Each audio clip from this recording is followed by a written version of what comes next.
ॐ सहनाववतु सहनौ भुनक्तु सह वीर्यं करवावहै तेजस्विनावधीतमस्तु मा विद्विषावहै।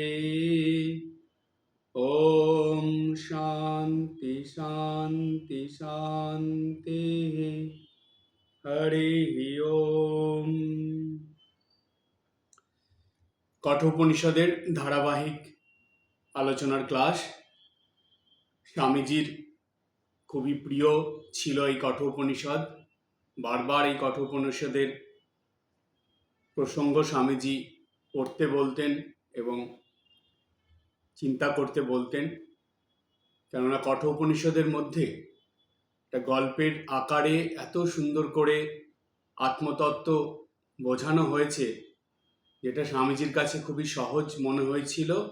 এবং সত্যি তাই দেখা যায় যে অন্যান্য উপনিষদের তুলনায় কঠোপনিষদের এই আত্মতত্ত্ব বিশ্লেষণ খুবই সহজভাবে তুলে ধরা হয়েছে। সব উপনিষদেরই মূল কথা ওই এক, যে আত্মাকে উপলব্ধি করা বা ঈশ্বরকে উপলব্ধি করা, অনুভব করা। এই যে জগৎ সংসারে আমরা রয়েছি, জগৎ সংসারের যে সর্বত্র ঈশ্বর ছড়িয়ে আছেন, ওতপ্রোতভাবে জড়িয়ে আছেন, ঈশ্বরই আছেন, তিনি আছেন বলেই যে আমাদের অস্তিত্ব আছে, তার দ্বারাই যে আমাদের জীবন চলছে, তার থেকেই সৃষ্টি, তার থেকে স্থিতি, তার থেকে বিনাশ। এই যে সর্বত্র ঈশ্বরের অস্তিত্ব, সেটাকে অনুভব করার যে পদ্ধতি, সেটা প্রায় প্রত্যেক উপনিষদেই বলা আছে, কিন্তু বিভিন্নভাবে বলা আছে। তার বলার ধরনগুলো বা সেই বলার বিষয়গুলো আলাদা আলাদা। তো 108টা উপনিষদের কথা বা নাম আমরা পাই, তার মধ্যে এই কঠোপনিষদে আত্মতত্ত্বের বিশ্লেষণটা সব থেকে সহজ। তাই সেই কারণেই স্বামীজি এই কঠোপনিষদ পড়ার কথা খুব বলতেন। কঠোপনিষদের আত্মতত্ত্ব আলোচনা করতে করতে আমরা প্রথম অধ্যায়ের দ্বিতীয় বল্লীর 21 নম্বর মন্ত্র পর্যন্ত আলোচনা করেছি। এই আলোচনাগুলো পরপর একদম কঠোপনিষদের প্রথম থেকে এই দ্বিতীয় বল্লীর 21 নম্বর মন্ত্র পর্যন্ত ধারাবাহিকভাবে ইউটিউবে আছে। আপনারা যারা শুনতে চান, কখনো মাঝে মাঝে সময় করে এক এক করে শুনে নেবেন, আপনাদের ভালো লাগবে। কেননা এটা একদম সূত্র ধরে করা হচ্ছে, একের পর এক, একের পর এক। আর এই বিশ্লেষণগুলো খুব সহজভাবে বলা আছে। আপনারা এটা একবার দুবার শুনলেই এই বিষয়টা আপনাদের কাছে পরিষ্কার হয়ে যাবে। সেইভাবেই আমি আলোচনা করেছি। তো এর আগের ক্লাসে আলোচনা হয়েছিল প্রথম অধ্যায় দ্বিতীয় বল্লীর 21 নম্বর মন্ত্র। সেই মন্ত্রে যমরাজ এমন কথা বলেছিলেন নচিকেতাকে, বা নচিকেতার দ্বারা সমগ্র মানব জাতির উদ্দেশ্যে, যে তিনি বুঝিয়ে দিয়েছিলেন যে আত্মতত্ত্ব বোঝা সহজ নয়, এটা দুর্বিজ্ঞ। সহজে এটাকে বোঝা যাবে না, অনুভব করা যাবে না, এই জ্ঞান অর্জন করা যাবে না, এই বিদ্যা অর্জন করা যাবে না। মানে আত্মতত্ত্ব বিদ্যা বা জ্ঞান বা আত্মতত্ত্ব উপলব্ধি, এগুলো সবার দ্বারা সম্ভব নয়। তো যমরাজের এই কথা শোনার পরে স্বাভাবিকভাবেই বেশিরভাগ মানুষেরই মনে হবে, তাহলে এত দুর্বিজ্ঞ তখন দরকার নেই, আমরা কি করব এই আত্মতত্ত্ব জেনে? এই দুর্বিজ্ঞ বিষয় কেন আমরা জানতে যাব? এই আত্মতত্ত্ব জেনে বা এই দুর্বিজ্ঞ বিষয় জেনে আমাদের লাভ কি হবে?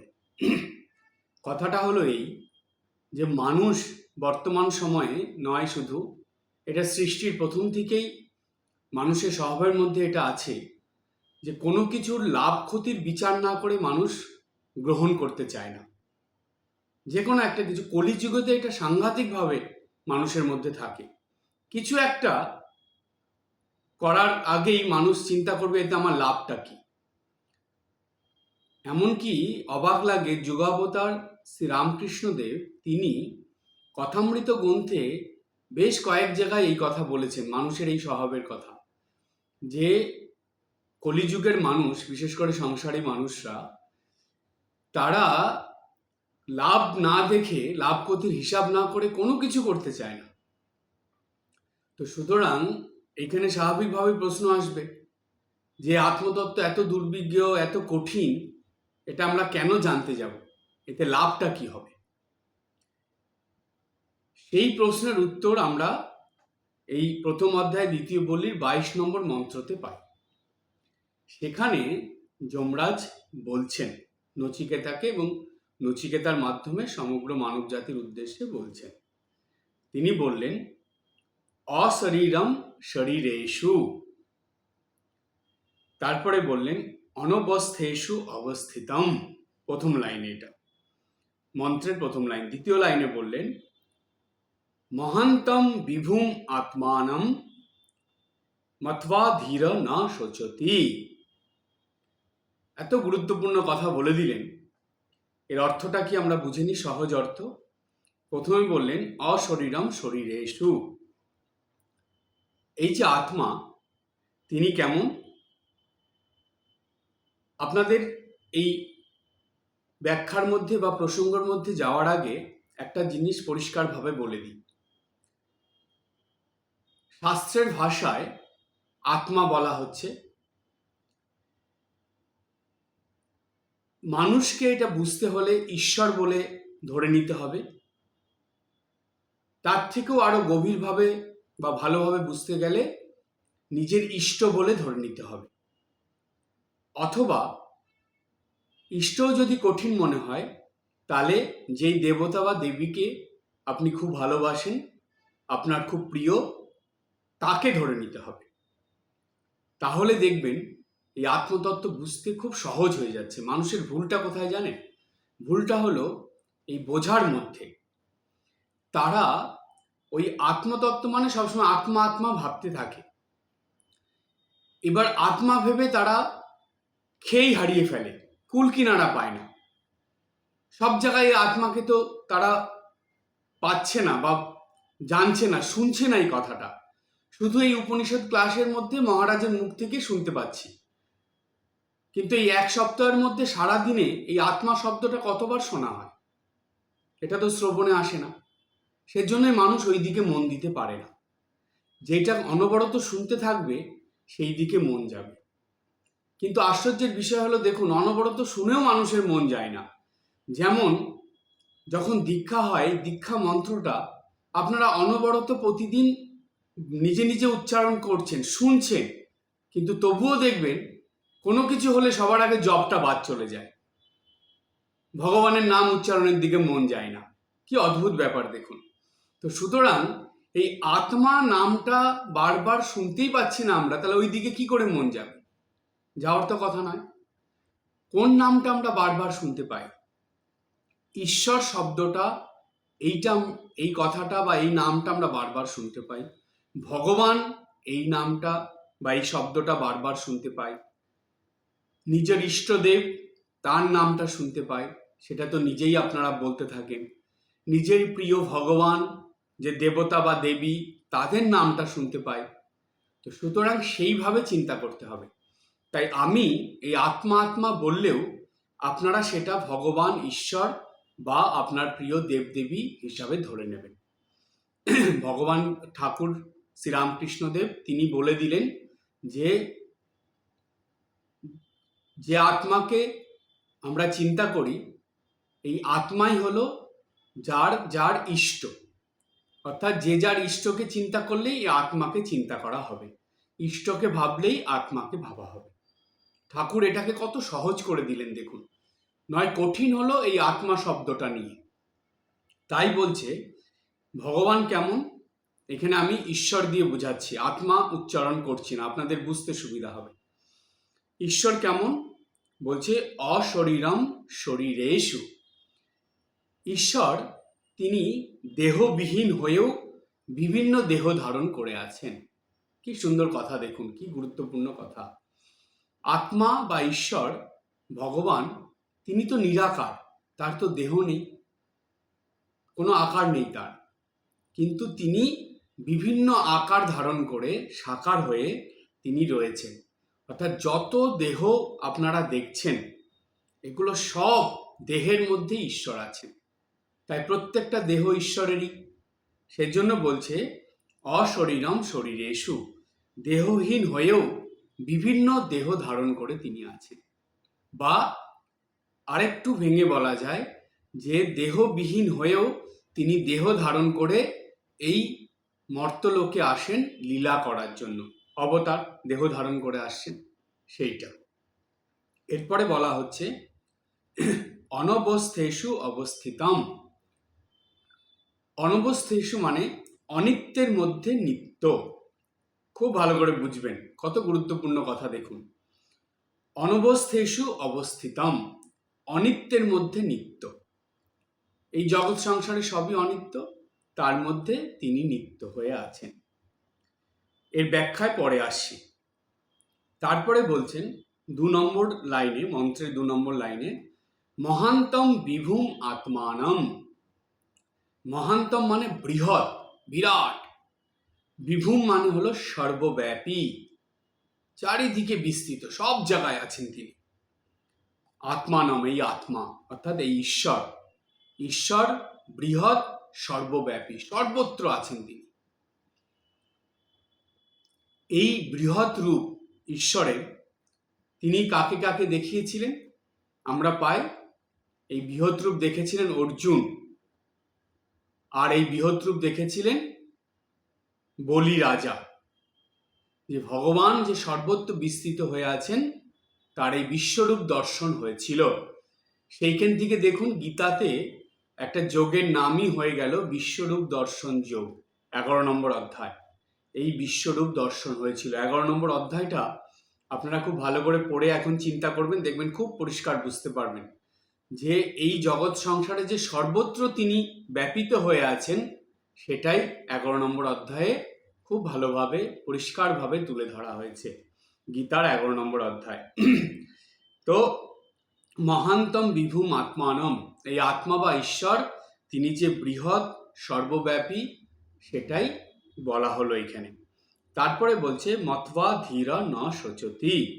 এই মহাত্মা মানে আমাকে, অর্থাৎ আত্মাকে, ঈশ্বরকে অনুভব করে প্রজ্ঞাবান ব্যক্তি বা জ্ঞানী ব্যক্তিরা কখনো শোক করেন না।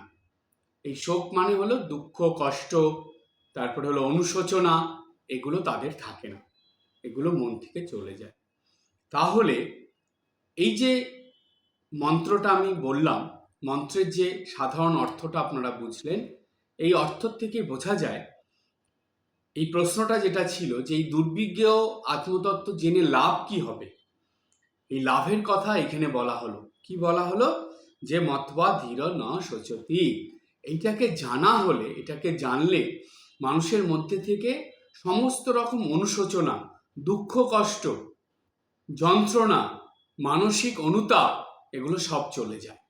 অর্থাৎ একটা মানুষ জীবন মুক্ত হয়ে যায়। মানুষ কিসের মধ্যে বদ্ধ থাকে জানেন? এই তার দুঃখ, কষ্ট, যন্ত্রণা, মোহ, মায়া, কামনা, বাসনা, এইসবের মধ্যে মানুষ বদ্ধ থাকে। এগুলোর থেকে নিজেকে বের করতে পারে না, এগুলোর পারে যেতে পারে না, মানে এগুলোকে অতিক্রম করতে পারে না। কিন্তু এই যে আত্মতত্ত্ব বা ঈশ্বর তত্ত্ব, ঈশ্বরকে লাভ করলে, ঈশ্বরকে অনুভব করলে মানুষ কি হয়? এই দুঃখ কষ্টকে অতিক্রম করে যায়। অর্থাৎ তিনি জীবন মুক্ত হয়ে বেঁচে থাকে। জীবন মুক্ত মানুষের লক্ষণ কি? তাদের মধ্যে কোনো অনুশোচনা থাকে না, কোনো দুঃখ কষ্ট থাকে না। কেউ জন্মালেও তাদের মনের অবস্থা যেমন, কেউ মরে গেলেও একই রকম থাকে। কেন? তারা তো জানে এগুলো সব ঈশ্বরের খেলা চলছে। এই রকম একটা ভাব তাদের মধ্যে চলে আসে। তো সুতরাং আমরা উপনিষদ পড়ব বা আত্মতত্ত্ব জানবো, আত্মতত্ত্ব জেনে আত্মাকে উপলব্ধি করব বা ঈশ্বর তত্ত্ব জেনে ঈশ্বরকে উপলব্ধি করব। কেন? জীবন মুক্ত হওয়ার জন্য। এই দুঃখ, কষ্ট, যন্ত্রণা, অনুশোচনা, আঘাত, এগুলোর থেকে নিজেকে মুক্ত করার জন্য। এই সাধনায় তো নিত্যদিন মানুষকে করতে হয়, তা নাহলে আর কি সাধনা আছে বলুন? আপনি সারাদিনে 1,00,000 জব করলেন ধরুন। আচ্ছা, 1,00,000 না, বলবেন মহারাজ অত আমরা শুনতে পারবো না, কারণ এত তো শুধু সংখ্যাটাই শুনবো, এ তো হবে না। আচ্ছা, 10,000, 10,000 একটা মানুষ করতে পারে। একটা মানুষ যদি মনে মনে সংকল্প নেয়, চেষ্টা করে, তাহলে সারাদিনে অর্থাৎ 24 ঘন্টায় 10,000 জব করতে পারে। তো ধরুন আপনি সারাদিনে 10,000 জব করলেন, একটা সংকল্প নিয়ে নিলেন, আজকে ছুটির দিন বা এই যে বৃষ্টির দিন, বর্ষাকাল, আজকে এই সব বৃষ্টির দিনে কোথাও যাওয়া নেই, সারাদিন বাড়িতেই আছি, তো একটু খিচুড়ি রান্না করে ওই খাওয়া দাওয়া, একটু খিচুড়ি খাবো আর সারাদিন আজকে প্রভুর নাম করব। তো সেটাই মনে মনে ঠিক করে সকাল থেকে আপনি শুরু করে দিলেন। ধরুন সন্ধ্যা পর্যন্ত আপনি 10,000 জব করে ফেললেন, খুব মনে আনন্দ। আর প্রভুকে একটু খিচুড়ি ভোগ দিয়ে, বর্ষাকাল, নিজেও একটু বৃষ্টির দিনে খিচুড়ি খেয়ে নিলেন, আরো আনন্দ হলো। তো এই জব টপ করে এবার রাত্রেবেলা হঠাৎ করে ধরুন আপনি কারোর সঙ্গে কথা বলছেন, সে একটা এমন কথা বলে দিল যেটা আপনার মন মতন হলো না, সঙ্গে সঙ্গে আপনার মনটা খারাপ হয়ে গেল। মনের ভিতরে এত কষ্ট, এত অনুশোচনা, ইস এমন কথা ও আমাকে বললো, আমি তো আশা করিনি এরকম কথা ও আমাকে বলবে বলে, আমি ওকে এত বিশ্বাস করতাম, এত ভালোবাসি, ও আমাকে এরকম কথা বলে দিল। সারাদিনে যতটা যা করলেন এক নিমেষের মধ্যে সব নষ্ট হয়ে গেল। তাহলে এইবার আপনি ভাবুন, বা এবার আপনি চিন্তা করুন, এবার আপনি বলুন যে এই ভোর থেকে সন্ধ্যা পর্যন্ত এই যে 10,000 নাম আপনি জপ করলেন এত আনন্দ সহকারে, নিজে হাতে খিচুড়ি রান্না করলেন, ঠাকুরকে ভোগ দিয়ে এত আনন্দ সহকারে খেলেন, এর কি মূল্য থাকলো, কি অর্থ থাকলো? তার মানে আপনি বাহ্যিক করলেন, আপনার নিজের মনের ভিতরে এটা গেল না, আপনি মনকেই তৈরি করতে পারেননি। তাহলে এই জপ ধ্যান পুজো করে কি লাভ, কি পাবেন আপনি? সুতরাং মনকে, এই জন্য উপনিষদ বলছে যে তুমি সাধন ভজন যাই করো তার সঙ্গে মনটাকে তৈরি করো আগে। তার মানে আপনার মনের আনন্দ, আপনার মনের দুঃখ কষ্টটা আপনি নিজের হাতে রাখতে পারেননি, আপনি অন্যের কাছে ছেড়ে দিয়েছেন। অন্যের কথার উপর আপনার মনের দুঃখ কষ্ট নির্ভর করছে, অন্যের চাওয়া পাওয়ার উপর আপনার মনের চাওয়া পাওয়া নির্ভর করছে। তার মানে আপনি আপনার মনটাকে অন্যের হাতে দিয়ে রেখেছেন, কেন সেটা হবে? সুতরাং মনটাকে এমনভাবে তৈরি করুন যে সে আপনার ইচ্ছার অধীন থাকবে। আপনি সকাল থেকে আনন্দ নিয়ে জপ ধ্যান করলেন, আনন্দ নিয়ে ঠাকুরকে ভোগ দিলেন, ভোগের প্রসাদ খেলেন, সারাদিন এত ভালো কাটালেন, জপের সঙ্গে সঙ্গে লীলা চিন্তন করলেন, তারপরে ঠাকুরের গান শুনলেন, এত কিছু করলেন, আপনার মনটা আনন্দে ভরিয়ে রাখলেন। আর অপরের একটা কথা শুনে আপনার মনে সব আনন্দ চলে গেল, আপনার মন দুঃখে ভরে গেল। তার মানে আপনার মনের আনন্দ, দুঃখ, কষ্ট আপনি অন্যের উপরে ছেড়ে দিয়েছেন, অন্যের কথার উপরে নির্ভর করে আপনার মনের দুঃখ কষ্ট নির্ভর করছে, তাই কি? তাহলে আপনার অস্তিত্ব কোথায় থাকলো? আপনার ভিতরে ঐশ্বরিক অস্তিত্ব, ঐশ্বরিক নাম, ভজন, কীর্তন, সাধনা, জপ, এগুলোর কি মূল্য থাকলো? একটু চিন্তা করবেন, একটু ভাববেন যে মহারাজ কি বলছেন কথাগুলো। আপনার মনের আনন্দটা অন্যর হাতে নেই, সেটা আপনার হাতেই আছে। তাই আপনার মনের দুঃখ, কষ্ট, যন্ত্রণা, সেগুলো আপনার হাতেই রাখতে হবে, অন্যের উপরে ছেড়ে দেবেন না, এটাকে অন্যের হাতে দেবেন না। কথাটা একটু ভালো করে বুঝবেন। সেই জন্য কি করতে হয় জানেন? এই উপনিষদের কথা, সেটা মানতে হবে। মত্বা ধীরা না শোচতি। যখন আপনি ঈশ্বর উপলব্ধির দিকে চলছেন, তখন এই জাগতিক এই ব্যাপারগুলো নিয়ে একদম শোক করবেন না। যেই মানুষটা আপনাকে দুটো কথা বলল, আপনি তার কাছ থেকে এরকম কথা আশা করেননি, শুনেই আপনার মনটা খারাপ হয়ে গেল। আবার সেই মানুষটাই যদি পরের দিন এসে একটু ভালো করে আপনার সঙ্গে কথা বলে, আপনার একটু প্রশংসাসূচক কথা বলে, সঙ্গে সঙ্গে আপনার মনটা আনন্দে ভরে গেল, আবার মুখে সেই হাসি ফুটে উঠল। তাহলে এর পিছনে একটা জিনিস আপনি বুঝতে পারছেন, যে আপনার মনের আনন্দ, আপনার মনের দুঃখ, সেগুলো সব আপনি অন্যের উপরে ছেড়ে দিয়েছেন, আপনার নিজের কাছে নেই। কেন এটা হবে? তার মানে আপনার আনন্দ, দুঃখ, আপনার হাসি খুশি, আপনার মানসিক যন্ত্রণা, এগুলো সব অপরে ঠিক করে দেবে? আপনার স্বাধীনতা বলে তো কিছুই থাকলো না, আপনি তো পরাধীনভাবে জীবনযাপন করছেন। সুতরাং স্বাধীনতা, এই কথাটার অর্থ হলো, বাবা মা ছেড়ে দিল, কিছু বলল না, আমি বয়সে সিনিয়র হয়ে গেছি, আমাকে কেউ কিছু বলার নেই, আমি যা খুশি করব, এটা স্বাধীনতা নয়। এটা নিজের কাছে আরো চ্যালেঞ্জ চলে আসে। তখন কি হয় জানেন? তখন আপনাকে অন্যের উপরে বেশি নির্ভর করতে হয়। স্বাধীনতা মানে আপনার মানসিক সবকিছু আপনার উপরেই নির্ভর করবে, এটাই স্বাধীনতা। বাহ্যিক স্বাধীনতা নয়, আন্তরিক বা মনের অন্তর্জগতের স্বাধীনতা আপনাকে অর্জন করতে হবে। তাই আপনার জীবনের আনন্দ, আপনার জীবনের হাসি খুশি, আপনার জীবনের ভালো থাকা, এগুলো সব আপনার হাতেই থাকবে। আপনি ঠিক করে নেবেন, এটা অপরে ঠিক করে দেবে না। আপনার দুঃখ কষ্ট, আপনার মানসিক যন্ত্রণা, আপনার বেদনা, এগুলো সব আপনার কর্মের দ্বারাই আপনি পাচ্ছেন। সুতরাং আপনাকে ঠিক করতে হবে এগুলোর থেকে নিজেকে মুক্ত হওয়ার। আগেকার দিনের লোকের একটা কথা আছে, জানেন তো? আপনারা তো কম বয়সী, জানবেন না, আমি বেশি বয়স, আমি জানি এগুলো। আগেকার দিনে লোকে বলতেন, কার অনিষ্ট কে করে, যার যার অনিষ্ট শেষে করে। এই কথাটা খুব দারুণ কথা। এই জগতে প্রত্যেকটা মানুষ নিজের কর্মের দ্বারা নিজের অনিষ্ট করে, আবার নিজের কর্মের দ্বারাই নিজের উন্নতি করে।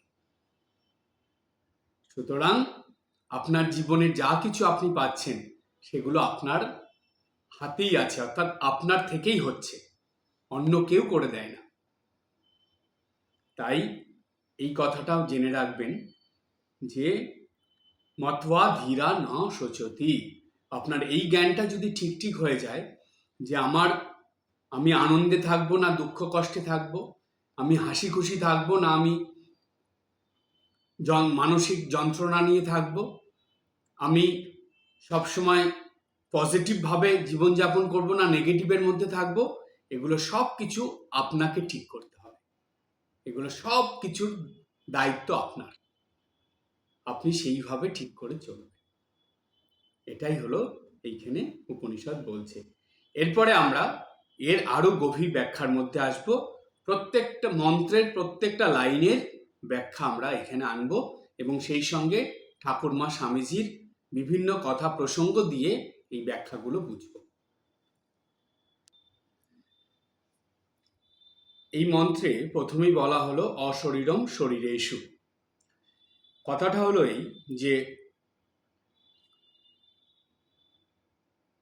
এই যে শরীর দিচ্ছি আমরা, অর্থাৎ দেহ, এই দেহের মধ্যে তারই বাস, অর্থাৎ ভগবান বা ঈশ্বর বা আত্মা তিনিই আছেন। তিনি অশরীরী হয়েও এই শরীরের মধ্যে বাস করছেন। বলা হয়, বেদান্ত শাস্ত্রে আছে যে এই যে জগৎ আমরা দেখছি, যেখানে বিভিন্ন আকার বা দেহ আমরা দেখতে পাই, যেটাকে আমরা বলছি রূপ। মানুষের একরকম দেহের গঠন, একরকম রূপ, পাখিদের একরকম, জীবজন্তুর একরকম, পোকামাকড়ের একরকম, এগুলো সব রূপের মধ্যে পড়ে, অর্থাৎ তাদের শারীরিক গঠনটা কেমন, সেটা হলো প্রথম। দ্বিতীয় আর একটা হলো নাম। আপনি এই যে রূপ দেখছেন, দেহ দেখছেন, আকার দেখছেন, এইটা দেখেই কি নামের সেটা হতে পারে সেটা আমরা ঠিক করি। অর্থাৎ এই জগতে এই নাম আর রূপ নিয়েই হলো এই বহির্জগৎ। আপনি যদি কোনো কিছু থেকে নাম আর রূপটা বাদ দেন তাহলে কি থাকবে? আপনি মুখে বলতে পারবেন না কি সেটা। সেই জন্যই ঠাকুর এক জায়গায় বলছেন না কথামৃততে, যে সবকিছু উচ্ছিষ্ট হয়েছে কিন্তু ব্রহ্ম উচ্ছিষ্ট হয়নি। কথাটার অর্থই হলো এই নাম রূপ বাদ দিলে কি থাকে সেটার মুখে বলা যায় না, কারণ তার তো কোনো আকার থাকছে না, তার তো কোনো আবরণ থাকছে না। তাই এই নাম রূপ নিয়েই জগৎ, এটা হলো বহির্জগৎ। খুব ভালো করে বুঝবেন। এই নাম রূপের বাইরে যদি আমরা যাই তাহলে যেতে হয় অন্তর্জগতে। সেইখানে কি আছে? সেইখান থেকে আছে সৎ চিৎ আনন্দ, অর্থাৎ যেটা ওই ঈশ্বরকে বা আত্মাকে বা ব্রহ্মকে বোঝায়।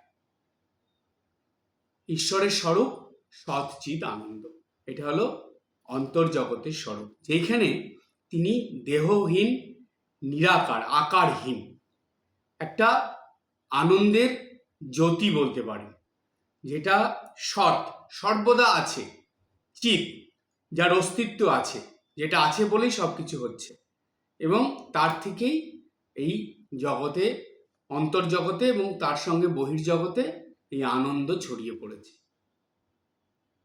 এটা হলো ঈশ্বরের স্বরূপ, যেটা নিরাকার ঈশ্বর। আর সাকার ঈশ্বর কি? যেটা হলো একটা নাম থাকবে এবং রূপ থাকবে। ভগবান শ্রী রামকৃষ্ণদেব যদি আমরা বলি শ্রীরামকৃষ্ণ, তাহলে ঠাকুর শ্রী রামকৃষ্ণদেবের রূপটা আমাদের মনে পড়ে এবং নামের সঙ্গে রূপ ওতপ্রোতভাবে জড়িত, তাই দুটোই একসঙ্গে মনে পড়ে। শ্রীরামচন্দ্র বললে রামের রূপটা মনে পড়ে এবং নামটা শুনেই তার রূপটা আমাদের চোখের সামনে ভেসে ওঠে। ধরুন আপনাকে রূপটা দেখানো হলো, বলা হলো এটা কে, আপনি সেটা দেখেই বলতে পারবে ও এটা ভগবান শ্রীকৃষ্ণ। অর্থাৎ নাম আর রূপ ওতপ্রোতভাবে জড়িত হয়ে আছে। এটা হলো সাকার বা যে দেহ, বলা হলো অশরীরম শরীরেষু, শরীরেষুর ব্যাখ্যা হলো নাম আর রূপ, আর অশরীরম, এই অশরীরমের ব্যাখ্যা হলো সচ্চিৎ আনন্দ। তাহলে পরিষ্কার হয়ে গেল, দেহহীন হয়েও বিভিন্ন দেহে তিনি রয়েছেন। যত দেহ আপনি দেখছেন, যত রূপ দেখছেন, নামের সঙ্গে রূপের যে সম্পর্ক আপনি দেখছেন, প্রত্যেকটা রূপের ভিতরে, দেহের ভেতরে এই তারই অস্তিত্ব বা তারই অবস্থিতি, অর্থাৎ স্বয়ং আত্মা বা ভগবানই রয়েছেন। তারপরে বলছেন অনবস্থেষু অবস্থিতম, অনিত্যের মধ্যে নিত্য হয়ে আছেন তিনি। জগৎ সংসারে যা কিছু দেখা যাচ্ছে সব কিছু অনিত্য। কেন অনিত্য? যেহেতু তার সৃষ্টি হচ্ছে, সৃষ্টি হলে তার বিনাশ হবেই হবে। মানুষ থেকে আরম্ভ করে এই জগতে যা কিছু দেখছেন সবই তো ভগবানের দ্বারা সৃষ্টি বা সৃষ্ট হয়েছে, তো সৃষ্টি হলেই তার বিনাশ হবে। স্বয়ং সৃষ্টিকর্তা ব্রহ্মা এই কথা বলেছেন যে জন্মিলে মরিতে হবে, অমরকে কোথা পাবে। সুতরাং জন্ম যার হয়েছে, যার সৃষ্টি হয়েছে, তার বিনাশ হবেই হবে। এটা হলো ধ্রুব সত্যি। সুতরাং এই জগৎ সংসারে সব কিছু অনিত্য। তাহলে সব যদি অনিত্য হয় তার মধ্যে নিত্যটা কি? একটাতে কিছু থাকবে, সেটা না থাকলে সৃষ্টি চলবে কি করে? সুতরাং ওই একটা যেটা আছে তিনি হলেন নিত্য, তিনি হলেন আত্মা, ঈশ্বর, ভগবান, ব্রহ্ম, আমরা যাই বলি না কেন, তিনি হলেন তাই। সুতরাং সেই আত্মা বা ঈশ্বর ভগবানই হলেন নিত্য, আর সব অনিত্য। স্বয়ং ভগবান শ্রী রামকৃষ্ণদেব কথামৃতে বেশ কয়েকবার এই কথা বলেছেন যে ঈশ্বরই নিত্য আর সব অনিত্য, ঈশ্বরই বস্তু আর সব অবস্তু।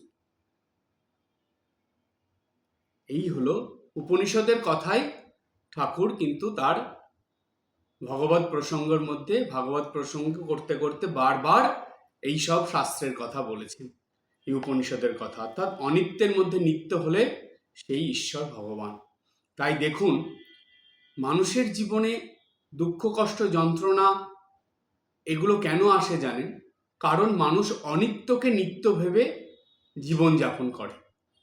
যে নিত্য তাকে ধরে না, তারা সব অনিত্যকে ধরে জীবনকে চালিত করে। মানুষের, এটা আমি আর ভেঙে বলছি না, এটা আপনারা যারা যারা শুনছেন সবাই এটা পরিষ্কার বুঝতে পারছেন যে আমি কি বলতে চাইছি। এই ভগবান সেই দাপর যুগে বলে গিয়েছিলেন। দেখুন, উপনিষদ তো সেই সত্য যুগের, সেই সময় থেকে উপনিষদ বলেছে। তারপরে দাপর যুগে এসে ভগবান স্বয়ং বললেন যে অনিত্যম অসুখম লোকম, এই সংসার হলো অনিত্য এবং অসুখকর। তারপরে কলিযুগে এসে সেই ভগবানই আবার বলছেন যে এই জগৎ সংসারে, এই মোহমায়ার সংসারে কিছুই নিত্য নয়, আর কোনো কিছু থেকে তুমি সুখ শান্তি পাবে না, সাময়িক। কিন্তু তোমাকে যদি ঠিক ঠিক সুখ শান্তি আনন্দ পেতে হয় তাহলে নিত্যকে ধরতে হবে। তুমি অনিত্যকে ধরে কখনো সুখ শান্তি আনন্দ যেমন দরকার ঠিক সেইভাবে তুমি পাবে না। যেহেতু সেগুলো অনিত্য, ক্ষণস্থায়ী, সেগুলো থেকে তুমি যে সুখ শান্তি পাবে সেগুলো ক্ষণস্থায়ী হবে। এটাই তো নিয়ম। যেটা দীর্ঘস্থায়ী নয় সেটার কাছ থেকে আপনি কিভাবে দীর্ঘস্থায়ী সুখ শান্তি পাবেন? এটা সম্ভব নাকি? কখনো কখনোই সম্ভব না। সুতরাং দীর্ঘস্থায়ী কি, নিত্য কি? তিনি হলেন ঈশ্বর, ভগবান। তাই তাকে ধরলে তার কাছ থেকে যে সুখ শান্তি আনন্দ পাবেন সেটা দীর্ঘস্থায়ী থাকবে। শুধু দীর্ঘস্থায়ী নয়, জন্ম জন্মান্তর ধরে এটা চলবে। কিন্তু মানুষ অনিত্যকে ধরে সুখ শান্তি আনন্দ খোঁজে বলে সেটা ক্ষণস্থায়ী হয়, সেটা কিছুদিন চলে তারপরে বন্ধ হয়ে যায়। আবার সেই যখনই সুখ শান্তি আনন্দ সরে যায় তার পরিবর্তে শূন্যস্থান পূরণ করার জন্য দুঃখ কষ্ট যন্ত্রণা চলে আসে। এটাই তো নিয়ম। তাই নিত্যকে ধরতে হবে। এই চতুর্দিকে আপনি যা দেখছেন সব অনিত্য, এর মধ্যে যেটা নিত্য সেটাকে ধরুন। আপনার বাড়িতে, আপনি বাড়ির ভিতরে যা কিছু দেখছেন এগুলো সব অনিত্য, কিন্তু ঠাকুর ঘরে যারা আছেন তারা নিত্য। এই বিষয়টা আপনাকে ভালো করে বুঝে নিতে হবে যে আপনি অনিত্যের মধ্যে নিত্যকে রেখেছেন, কিন্তু সব থেকে বেশি অবহেলা করছেন, সব থেকে বেশি কম গুরুত্ব দিচ্ছেন ওই নিত্যকে। আর যেই অনিত্যগুলোকে নিয়ে রয়েছেন তাদের সব থেকে বেশি আপনি গুরুত্ব দিচ্ছেন। তার পরিণাম কি সেটা তো আপনারা বুঝতেই পারছেন। সুতরাং ওই ঠাকুর ঘরটাকে সবসময় নিত্য ভেবে ওইটাকে ভালো করে ধরুন। জানবেন ঠাকুর ঘর ঠিক থাকলে আপনার সুখ শান্তি আনন্দ আপনার মধ্যেও যেমন থাকবে আপনার পরিবারেও থাকবে। কিন্তু ঠাকুর ঘরকে যদি আপনি ঠিক না রাখেন, অর্থাৎ আপনার সাধন ভজন যদি ঠিক না রাখেন, আপনার নিত্যদিনের সাধনা আরাধনা যদি ঠিকভাবে না করেন, তাহলে জানবেন এই অনিত্যর মধ্যে থেকে আপনি সবকিছু অনিত্যই পাবেন, নিত্য কোনো কিছু পাবেন না। এরপরে আরো গুরুত্বপূর্ণ দুটো কথা আছে মন্ত্রের, সেই আলোচনার মধ্যে আসব। এরপরে বলা হলো মহান্তম বিভুম আত্মানম, বলছে এই বৃহৎ সর্বব্যাপী আত্মাকে। এটা কেমন জানেন? ধরুন বায়ু, উদাহরণ হিসাবে বলি বায়ুর কথা। বায়ু বা বাতাস, হাওয়া যেটাই বলুন, এটা সর্বত্র আছে, সব জায়গায়, ঘরে বাইরে যেখানেই যাবেন এই বাতাস থাকে 24 ঘন্টা, সব সময় আছে, সর্বব্যাপী সেটা। এবার এটাকে যে আছে, এটা কিভাবে বুঝবো আমি? তার তো কোনো আকার নেই, কিন্তু সে তো আছে। যেই আপনি একটা বেলুন নিলেন, ওটাকে ফোলালেন, সঙ্গে সঙ্গে একটা আকৃতি হলো। এই আকৃতিটার মধ্যে এটা ভালোভাবেই আপনি বুঝতে পারলেন যে এই বেলুনটার মধ্যে বায়ু আছে, অর্থাৎ আছে। তো সে একটা আকৃতি নিয়ে নিল, মানে বেলুনের আকৃতি। আপনি সেটাকে নাম দিয়ে দিলেন, সেই আকৃতিটা বা রূপটা দেখেই সেটার নাম হয়ে গেল বেলুন। তারপরে আছে এয়ার পিলো, অর্থাৎ হাওয়া বালিশ। একরকম বালিশ আছে না, যেটা হাওয়া দিয়ে ফলানো হয়। হাওয়া দেওয়া হলো, এখন তো হাওয়া দিয়ে ফুলিয়ে অনেক কিছু তৈরি করা হচ্ছে, অনেক জিনিস পাওয়া যায়। তো বালিশের উদাহরণটা নিই। একটা বালিশ এমনি রয়েছে, যেই সেটাকে হাওয়া দিয়ে ফোলালেন একটা আকৃতি হয়ে গেল বালিশের। সেটা একটা নাম হলো বালিশ এবং একটা আকৃতি হয়ে গেল, নাম রূপ এসে গেল। কিন্তু তার ভিতরে আছেটা কি? এই বালিশটার আকৃতির বাইরেও বাতাস আছে বা হাওয়া আছে, আবার বালিশটার ভেতরেও সেই বাতাস বা হাওয়াই আছে।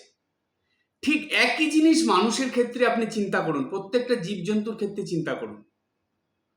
আমাদের ভেতরে সেই আত্মাই আছে, বাইরেও সেই আত্মা আছে, শুধু এক একটা আকৃতি এবং নাম আমরা পেয়ে গেলাম।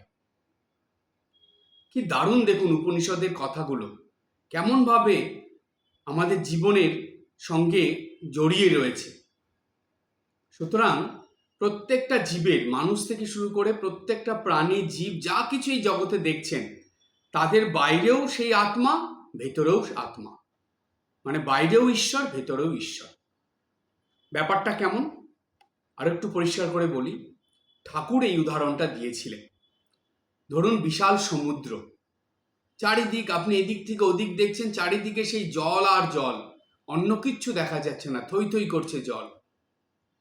আপনি দাঁড়িয়ে দেখছেন, সেই চারিদিকে জলের মধ্যে আপনি দেখছেন যে জলের বুদবুদে উঠেছে, বুদবুদ উঠছে মানে জলের মধ্যে। সেগুলো দেখতে দেখতে হঠাৎ করে দেখলেন একটা ঢেউ আসলো, সেই বুদবুদগুলো ঢেউয়ের মধ্যে মিশে গেল। আবার যেই ঢেউটা থেমে গেল বা চলে গেল, আবার বুদবুদ উঠতে শুরু করে দিল। ঠাকুর বলছেন এটা ঈশ্বরের নামের সমুদ্র, অর্থাৎ আত্মা সমুদ্র। এই ঈশ্বরের নামের সমুদ্রে এই জীব প্রাণী আপনি যা কিছু দেখছেন, মানুষ থেকে শুরু করে সবকিছু, এগুলো বুদবুদের মতন। কিছুটা সময় উঠছে, থাকছে কিছুক্ষণ, আবার একটা কিছু হচ্ছে, তার বিনাশ হয়ে যাচ্ছে, আবার তার সৃষ্টি হচ্ছে।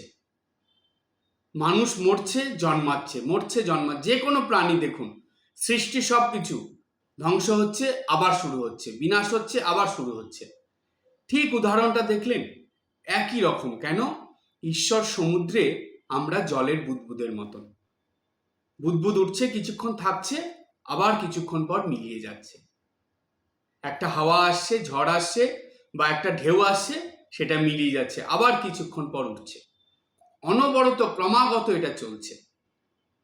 ঠিক এই রকমই আমাদের এই জীবনযাত্রা চলছে। ভগবানের ঠিক করা আছে এক একটা বুদবুদ কতক্ষণ থাকবে। কোনো মানুষ জন্মাচ্ছে, কিছু বছর পরই সে মরে যাচ্ছে, আবার কোনো মানুষ অনেক বছর বাঁচছে। তার মানে কি? এই বুদবুদের সময়গুলো ঠিক করা আছে। এই সময় পর্যন্ত, মানে এত বছর সে থাকবে, তারপরে তার বিনাশ হবে, আবার সে উঠবে। এইভাবে জীবন চলছে। সেই জন্য মহান্তম বিভুম আত্মানম, বৃহৎ এই সর্বব্যাপী এই ঈশ্বর বা আত্মা, তিনি ভিতরেও আছেন, বাইরেও আছেন। অর্থাৎ যে কোনো প্রাণী, জীব, বস্তু, যাই কিছু আপনি এই সৃষ্টিতে দেখছেন, সব কিছুর ভিতরে ঈশ্বর আছেন, বাইরে ঈশ্বর আছেন। আপনারা এবার একটা প্রশ্ন আপনাদের মনে আসবে যে আমরা যে জড় পদার্থগুলো দেখছি, জড় বস্তুগুলো দেখছি, তার মধ্যেও আছে। মনে আছে ঠাকুরের ঘটনা দক্ষিণেশ্বরে? ঠাকুর বলছিলেন যে এই পাথরটা যদি লাফিয়ে ওঠে, সেই বিখ্যাত ঘটনা, সেই পাথর নড়ে উঠল, লাফিয়ে উঠল। অর্থাৎ যেহেতু ঈশ্বর সর্বত্র আছে, সবকিছুর মধ্যেই আছে। আমরা কেন বুঝতে পারছি না? আমরা যদি ঈশ্বর উপলব্ধি করতে পারি, তাহলে জড়ের মধ্যেও যে ঈশ্বর আছে সেই উপলব্ধি আমাদের আসবে, আমরা দেখতে পাবো, সেটা বুঝতে পারবো। সেই অবস্থায় আমাদের মনকে নিয়ে যেতে হবে। সাধন ভজন করতে করতে সেই জায়গায় মন পৌঁছবে। এরকম মুখে বললে হবে না, এটা পরীক্ষিত সত্য, আপনি উপলব্ধি করতে পারবেন, কিন্তু আপনাকে কি করতে হবে? সাধন ভজন করতে হবে সেটাকে উপলব্ধি করার জন্য। সেই অবস্থায় মনটাকে নিয়ে যেতে হবে, তবে হবে। শেষে কি বলছে এই মন্ত্রে? মত্বা ধীর ন শোচতি। এইগুলো যারা ঠিক ঠিক বুঝতে পারে, সেই রকম জ্ঞানী ব্যক্তি যারা, সেই রকম প্রজ্ঞাবান ব্যক্তি যারা, তারা কোনো কিছুর জন্য শোক করে না, মানে তাদের অনুশোচনা থাকে না। তারা জানে এটাই সৃষ্টির নিয়ম, এইভাবেই হবে। তারা দুঃখ কষ্টের পারে চলে যায়। তারা আর তাদের মনে আর জাগতিক কোনো দুঃখ কষ্ট কোনো রকম রেখাপাত করতে পারে না। তাদের মন তখন এগুলোর থেকে অনেক ঊর্ধ্বে চলে যায়। আপনি সাধন ভজন করতে করতে মনটাকে এত ঊর্ধ্বে নিয়েছেন, যেখানে আপনি আত্ম উপলব্ধি, ঈশ্বর উপলব্ধি করছেন, তাকে অনুভব করছেন দৈনন্দিন জীবনে, তাহলে সেই মনে আর দুঃখ কষ্ট যন্ত্রণা কি করে আসবে? সেগুলোর পারে চলে যায়। এগুলো গ্রস লেভেলে আসে। মন যত নিচু স্তরে থাকে, তত মনের ভিতরে দুঃখ কষ্ট যন্ত্রণা আঘাত কামনা বাসনা লোভ লালসা অসৎ চিন্তা খারাপ চিন্তা এগুলো আসে। এটা আপনি নিজেই পরীক্ষা করে দেখতে পারেন। আপনার মন যত নিচু স্তরে থাকবে, তত এই জিনিসগুলো আপনার মনে বেশি করে আসবে, তত নিম্ন জিনিস আপনার মনে আসবে। আর মন যত উচ্চ স্তরে থাকবে, তত উচ্চ জিনিস আপনার মনে আসবে। এই নিম্ন স্তরের জিনিস সেখানে পৌঁছতেই পারবে না। সেটা আপনার মনকে কি করে আঘাত করবে? মনের ভিতরে কোনো রেখাপাতই করতে, ও তো মনে তো প্রবেশই করতে পারছে না, তাহলে রেখাপাত করবে কি করে? মনের ভিতরে নাড়া দেবে কি করে? তখন মন এগুলোর থেকে ঊর্ধ্বে উঠে যায়। উদাহরণ হিসাবে বলি, লাটু মহারাজ, স্বামী অদ্ভুতানন্দজি। তিনি তো লেখাপড়া কিচ্ছু জানতেন না, তার তো জাগতিক কোনো জ্ঞানই ছিল না, কিন্তু তিনি ঠিক ঠিক প্রজ্ঞাবান মানুষ ছিলেন। তিনি ঠিক ঠিক জ্ঞানী মানুষ ছিলেন। কেন? কারণ তিনি সাধন ভজন করে করে ঈশ্বর উপলব্ধি করে তার মনটাকে এমন জায়গায় তুলে নিয়েছিলেন, তিনি এই জাগতিক দুঃখ কষ্ট যন্ত্রণা লোভ লালসা প্রলোভন কামনা বাসনা সব কিছু ঊর্ধ্বে নিয়ে চলে গিয়েছিলেন মনটা। এটা কিভাবে সম্ভব হয়েছে? এটা তার দৈনন্দিন সাধনার দ্বারা। তিনিও তো আমাদের মতনই মানুষ ছিলেন, কিন্তু এমনভাবে জীবনযাপন করেছেন, মনটাকে এই নিচু স্তর থেকে কত উচ্চ স্তরে নিয়ে গেছে। আপনারা বলবেন মহারাজ লাটু মহারাজ ত্যাগী মানুষ ছিলেন, ঠাকুরের আশীর্বাদ পেয়েছেন, তিনি পেরেছেন। আমরা কি করে পারবো? আপনারাও তো গুরুদেবের আশীর্বাদ পেয়েছেন, আপনারাও তো ঠাকুরের নাম পেয়েছেন। তাহলে আপনার কথা থেকে আমি বলতে চাই যে আপনারা তাহলে ভেবে নিয়েছেন যে ঠাকুর মা নেই, শ্রী ঠাকুর শ্রী মা স্বামীজি আপনার গুরুদেব তারা নেই? আপনি তো সেটাই বলে দিচ্ছেন। সব সময় ভাবুন তারা আছেন। আমরা যা করছি আমাদের সঙ্গে সঙ্গে তারা আছেন, আমাদেরকে সাহায্য করছেন।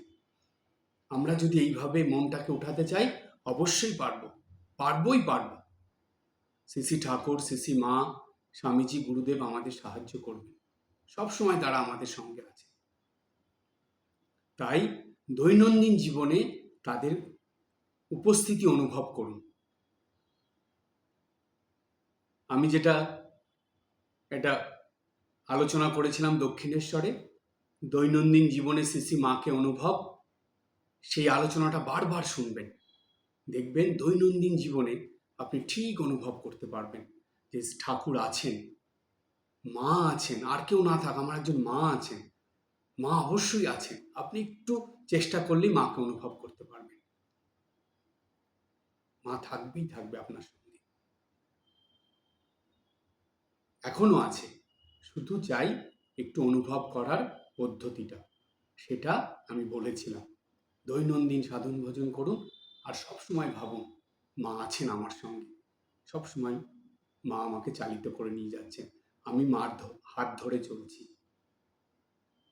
আমি আর মা আলাদা নই, মা সবসময় আমার সঙ্গে আছেন। এইরকম চিন্তা করে চলতে হবে, এটাই তো অনুভব করা। তখন দেখবেন মন এই গ্রস লেভেল থেকে অনেক উপরে উঠে যাবে।